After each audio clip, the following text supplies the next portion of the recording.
Bonjour à tous. Dans ce didacticiel, je vais vous expliquer comment régler votre système de cam Overdrive Binary, on va dire l'Overdrive, de chez Bowtech.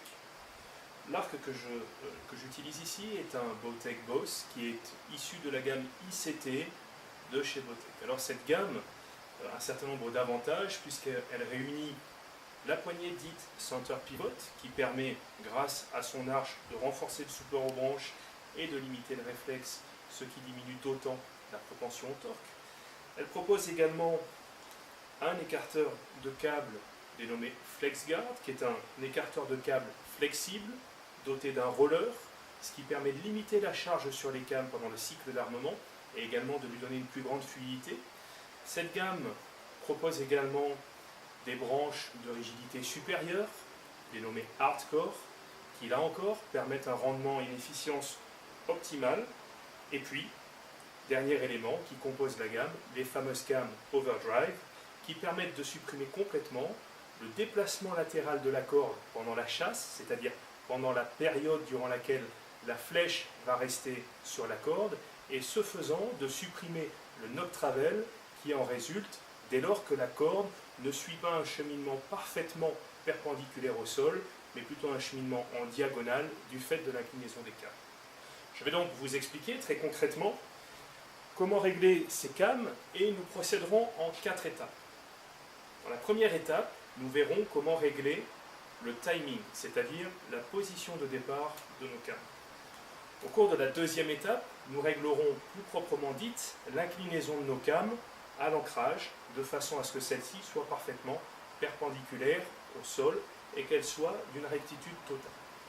Dans un troisième temps, et ce sera notre troisième partie, nous réglerons la synchronisation, et dans un quatrième temps, grâce à la méthode, soit pour les uns du trou papier, soit pour moi en ce qui me concerne, dite des FUNU, eh bien nous finaliserons les réglages et réaliserons les dernières opérations qui permettent de supprimer complètement le knock travel.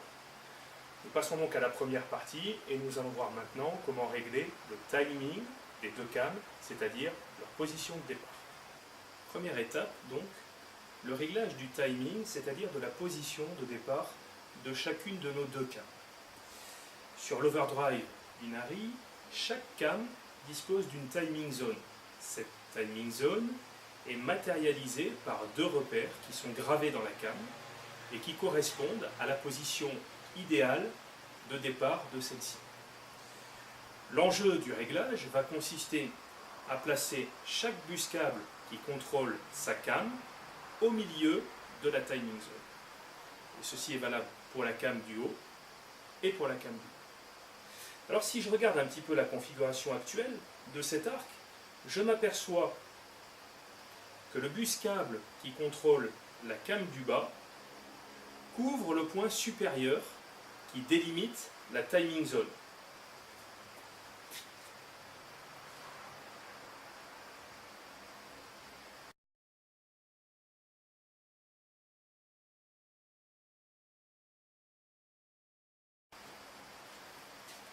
Pour la cam du haut, je m'aperçois, ce sera plus simple comme ça, pour la cam du haut, je m'aperçois que le bus câble qui la contrôle, c'est-à-dire ce câble-là, dont la tâche est à l'opposé, je m'aperçois donc que ce câble est tout en bas de la timing zone et qu'il couvre, lui, le point qui matérialise la partie la plus basse de cette même timing zone.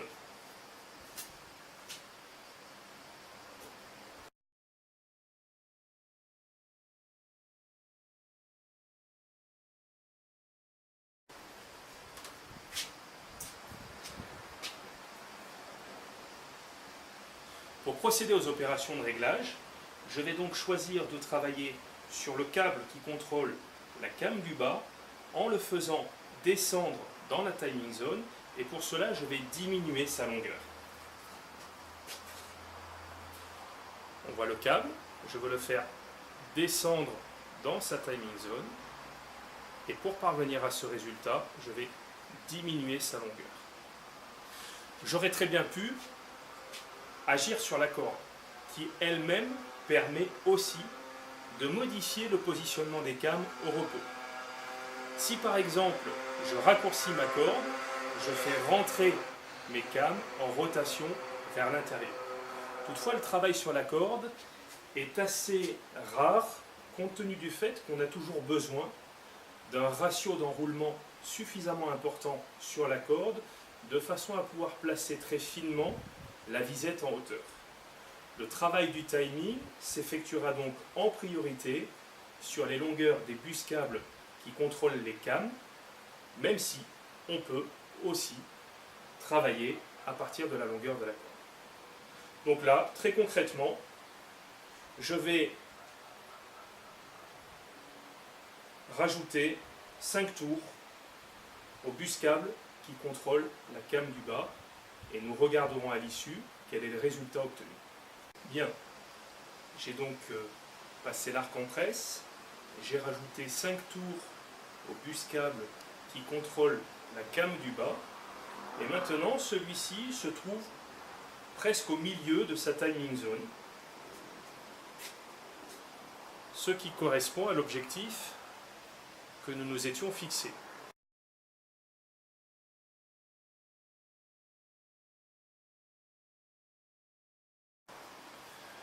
Quant au bus câble qui contrôle la came du haut, lui aussi, c'est légèrement rééquilibré et se retrouve du simple fait de l'opération que je viens de conduire quasiment au milieu de sa timing zone.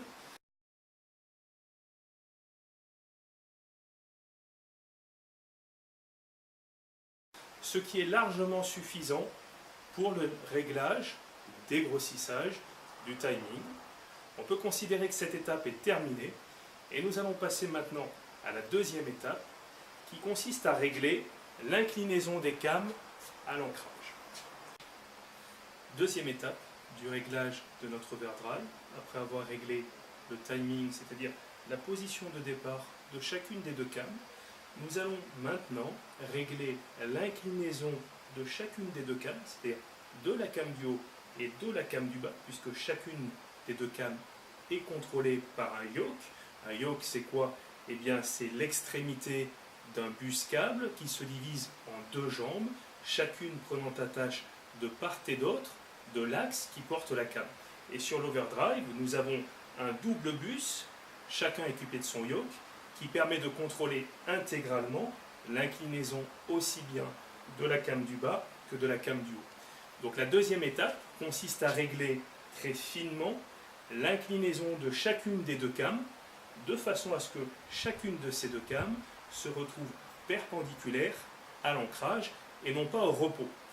D'ailleurs, cette nécessité d'avoir nos cames droites à l'ancrage se traduira par une certaine inclinaison au repos que l'on appelle le préline et qui n'a aucune espèce d'importance ou qui n'a aucune espèce d'impact sur le noctravel. L'inclinaison déterminante dans l'apparition du noctravel est l'inclinaison des cames à l'ancrage et non pas celle qu'elles pourraient avoir au repos. C'est pour cela que nous ne travaillerons que sur l'inclinaison de nos cames à l'ancrage. Alors, je vais, dans ce didacticiel, montrer uniquement les opérations à conduire pour la came du haut, sachant qu'il faut les reproduire exactement de la même façon pour la came du bas. Pour contrôler l'inclinaison de ma came, je vais venir sur un arc de droitier, accoler un fût contre la partie gauche de ma came. Ce faisant, je vais constater quel est le différentiel qui peut exister entre l'extrémité du fût et mon point d'encochage. Alors ici, actuellement, nous avons environ 3 cm de décalage entre le fût et le point d'encochage. En théorie, nous ne devrions avoir que 2 ou 3 mm.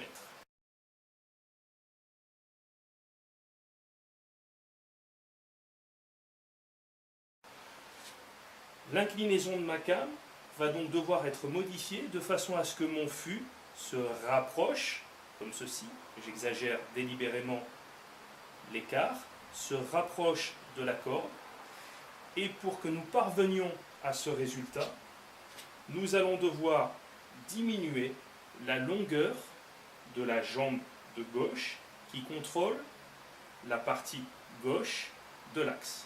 Ce faisant, si je raccourcis cette jambe à gauche, l'axe va s'incliner et en s'inclinant, la came va suivre le mouvement et donc rentrer vers l'intérieur de la poignée, ce qui m'intéresse ici, et permettre le rééquilibrage de la came. Donc là, en l'occurrence, compte tenu du décalage que je constate entre le fût étendu sur la partie gauche de la came et la corde, je vais tout simplement visser, c'est-à-dire raccourcir ma jambe gauche du yoke de 2 tours, et je vais, à contrario, dévisser, c'est-à-dire rallonger la jambe droite de mon yoke d'autant. Voilà, j'ai donc passé l'arc en presse, j'ai raccourci ma jambe de gauche de 2 tours, j'ai rallongé ma jambe droite de 2 tours, de façon à modifier le moins possible la longueur de mon buscable. Et maintenant, lorsque j'accole un fût contre ma corde, je m'aperçois qu'il est parallèle à cette dernière, ce qui était le résultat recherché. L'inclinaison de ma came à l'ancrage est donc désormais perpendiculaire au sol. Je sais que cette came ne causera pas de noctravelle, et à partir de là, je peux considérer le réglage de l'inclinaison de ma came comme achevé. Alors, cette opération que je viens de conduire sur la came du haut, je dois la conduire exactement de la même façon sur la came du bas, de façon à ce que chacune d'entre elles se retrouve droite, c'est-à-dire perpendiculaire au sol, lorsque je suis à l'armée, c'est-à-dire en position de tir. Voilà pour cette étape numéro 2, elle est terminée, et nous allons passer maintenant à l'étape numéro 3, qui consiste à régler la synchronisation, c'est-à-dire l'arrivée synchrone en butée de chacune des 2 cames dont le draw stop vient s'arrêter dans la rotation sur le buscable qui lui fait face.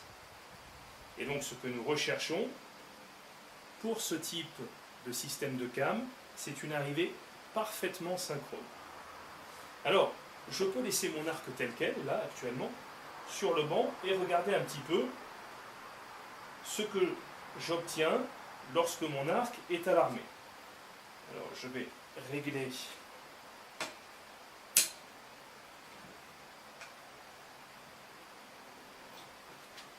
très finement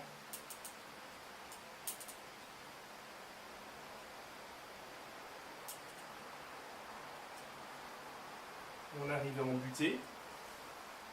Et là, je constate que le draw stop du bas affleure le buscable qui lui fait face, c'est-à-dire qu'il est juste à son contact.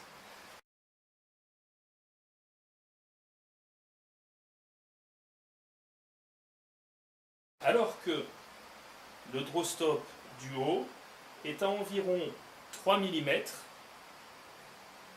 du buscable qui lui fait face.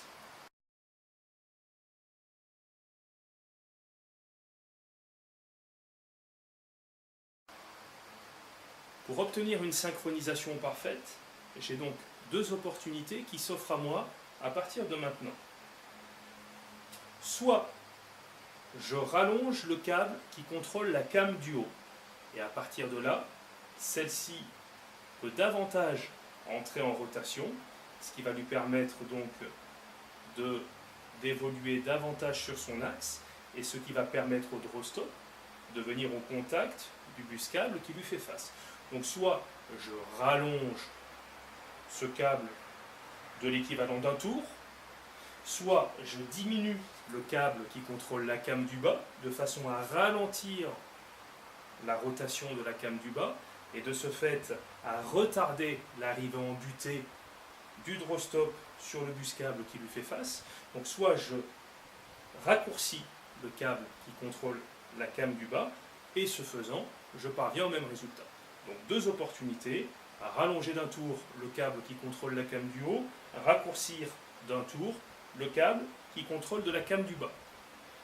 Je vais choisir l'opération qui me permettra de rester dans la timing zone. Donc pour ce faire, je suis obligé de désarmer l'arc.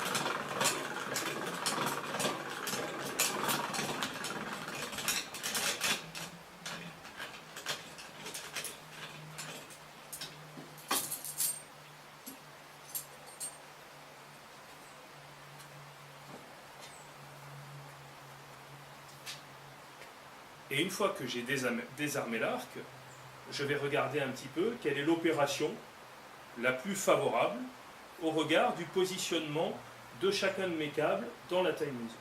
Alors il se trouve là actuellement que chacun des deux câbles est au milieu de sa timing zone. Donc je peux travailler soit sur le câble du haut en le rallongeant, soit sur le câble qui contrôle la cam du bas en le raccourcissant, peu importe. Et donc comme personnellement je suis à 29 1/4 d'allonge et que mon module d'allonge est réglé à 29, je vais plutôt privilégier l'action qui consiste à comprimer la ta. C'est une action modique là sur l'équivalent d'un tour de câble, mais c'est pas grave, tant qu'à faire, autant faire les choses intelligemment. Et donc je vais raccourcir de l'équivalent d'un tour mon câble qui contrôle la cam du bas. En raccourcissant d'un tour le câble qui contrôle la cam du bas, j'ai donc retardé la rotation de la cam du bas, ce qui m'a permis d'équilibrer la synchronisation, et je dispose maintenant d'une synchronisation quasi parfaite sur ces deux câbles.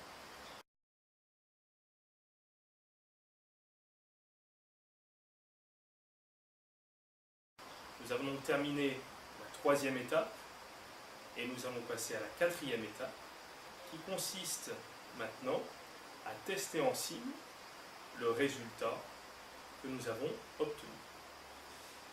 Pour ce faire, je vais tirer deux projectiles.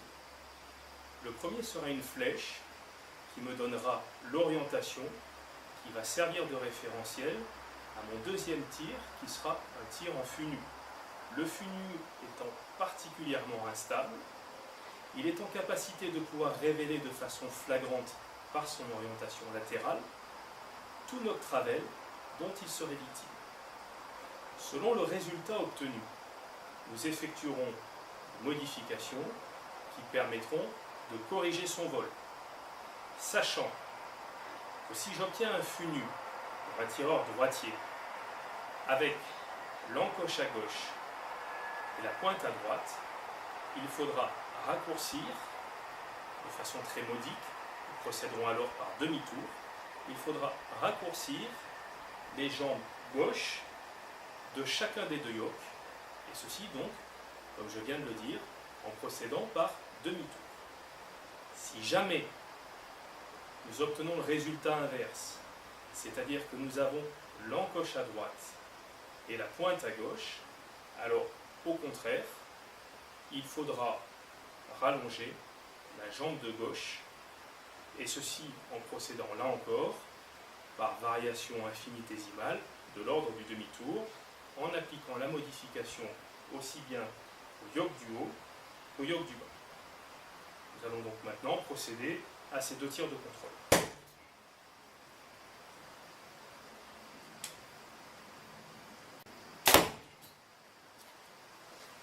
Ici, très clairement, le fût nu nous indique une encoche à droite et une pointe à gauche.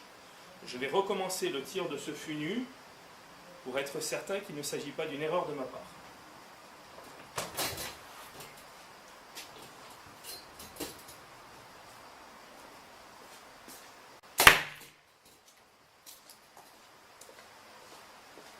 On s'aperçoit là encore que l'encoche est très légèrement à droite et de façon un peu moins prononcée que lors de mon premier tir.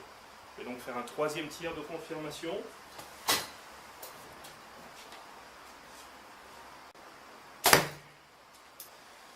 Ce troisième tir m'indique de nouveau une encoche très légèrement à droite.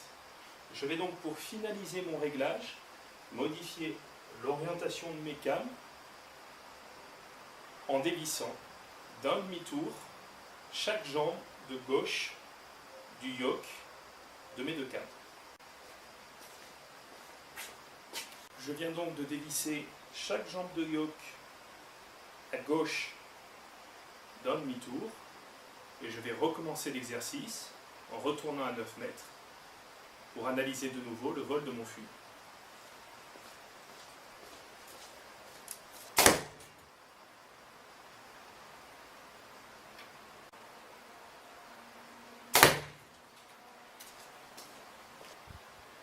Je pense que le résultat est suffisamment explicite par lui-même. Le fût a exactement la même orientation que la flèche. Le résultat démontre l'efficacité du réglage qui n'a plus besoin d'opérations complémentaires.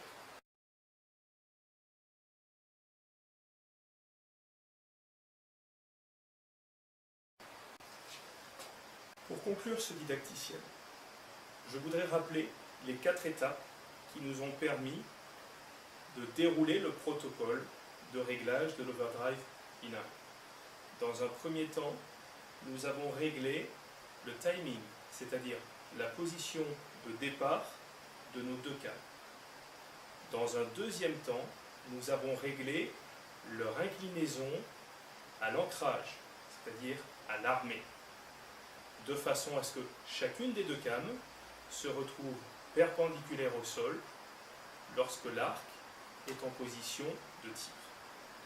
La troisième étape a consisté à régler la synchronisation de façon à ce que chacune des cames arrive en butée au même moment contre le bus câble qui fait face à chaque draw stop. Et dans un quatrième temps, nous avons finalisé les réglages par le biais de l'observation du vol. Nous aurions tout aussi bien pu procéder à cette étape par la méthode dite du trou-papier, mais personnellement, je pratique celle du vol en fût nu, que je trouve plus explicite, notamment dans son interprétation. Nous en avons donc terminé. Avant de clore ce didacticiel, je voudrais remercier l'importateur Europe exclusif Bowtech, SSA Archery, ainsi que mes amis Axel et Walter, sans lesquels rien de tout cela n'aurait été possible. Je voudrais remercier Bowtech pour la qualité de sa plateforme ICT et plus particulièrement de cet arc, le Boss, qui me comble de bonheur. J'espère que très prochainement vous pourrez vous-même acquérir un arc de la gamme Bowtech ICT et qu'il vous apportera à vous aussi beaucoup de bonheur.